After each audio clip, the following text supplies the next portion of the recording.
Myniau. Labą dieną visiems, mėly bendražygiai. Mūsų Lietuvos nueitas kelias, to pačiu ir mūsų partijos Lietuvos krikščionių demokratų Tėvynės sąjungos nueitas kelias nebuvo lengvas ir dažnai buvo sudėtingas. Lygiai taip ir su mūsų istorija. Bet nepaisant visko, išlikome išdidi tauta, pakėlėme visus išbandymus, kurie mums buvo siųsti. Prieš 70 metų, kuomet Europa buvo padalinta dviejų valstybių, mūsų tautai, mūsų valstybei buvo skirtas skaudus likimas. Tačiau mūsų tautiečių, mūsų visuomenės, mūsų valstybės šviesiosios dalies dėka, partizanų, jų rėmėjų, tremtinių, jų begalinio ryžto ir valios pastangomis mes išlaikėme savo valstybės valstybingumą, laisvę, demokratiją, jų dėka išsaugojom ir apgynėm savo gražią seną kalbą, tradicijas, galime didžiuotis savo gražią istoriją. Visą tai padarėme todėl, ir visą tai padarė jie todėl, kad buvo vieningi ir susitelkę. Šitie du žodžiai man asocijuojasi su sąjūdžiu Baltijos keliu.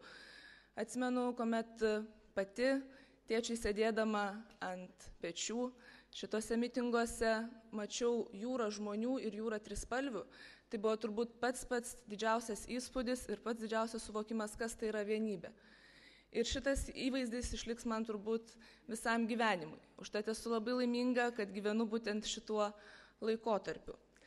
Šiandieną, kuomet Lietuva ir pasaulis išgyvena ganėtinai sunkų laiką ir mes tikimės jį pergyventi vadovaudomėsi paskaičiavimais, kitais dalykais, aš labai tikiu mūsų permainų vyriausybę ir tikiuosi, kad mes visi ją remiame, tai aš tik tai raginčiau nepamiršti vertybių, nes išgyventi ir įveikti sunkumus galime būti tik tais susitelkę vieningi, tik tai žinodami savo istoriją, žinodami, kas tokie mes esam, neprarasdami savęs mes galime tai padaryti. Kaip jau ir buvo minėta, per pastarąjį laikotarpį mūsų partijai ir visai Lietuvai mes turėjome svarbių įvykių, tai ir Seimo rinkimai, ir mūsų Tėvynės sąjungos Lietuvos krikščionių demokratų susivienijimas, ir prezidento rinkimai, ir visa tai eina tikrai labai gera linkme ir teikia daug džiaugsmo. Ir dar vienas svarbus dalykas mūsų laukiantis rinkimai Europos parlamentą.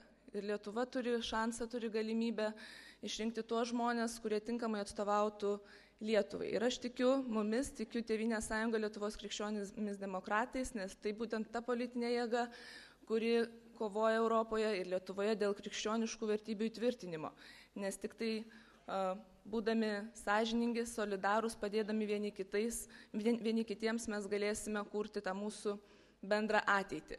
Ir aš labai džiaugiuosi, būdama šitos didelės gražios šeimos Tėvynės sąjungos Lietuvos krikščionių demokratų partijos nare, kurioje išmokau tiek daug ir suvokiu svarbą būti su bendraminčiais, su bendražygiais ir pasakysiu tokį pavyzdį, kuomet vyko Rusijos ir Gruzijos konfliktas, karas ir visi mes čia stovėjom susitelkę už Gruziją, mano sesuo su šeima tuo metu gyveno Suomijoje. Ir jinai man skambina ir sako, čia nieko negaliu padaryti, manęs čia niekas nesupranta, aš neturiu bendraminčių. Ir tada aš supratau, kaip yra svarbu būti mums visiems kartu, drauge, nes mes turime tą pačią viziją, tas pačias mintis ir tuos pačius tikslus. Tai aš labai norėčiau palinkėti mūsų šeimai, kad mes pasitikėtume vieni kitais, mylėtumėm artimą, mylėtumėm savo kraštą, neprarastumėm savęs, kad veiktumėm kaip gerai suderintas instrumentas ir kad ta mūsų kuriama muzika vestų mus į priekį ir mes kurtumėm stiprią Lietuvą stiprioje Europoje. Ačiū.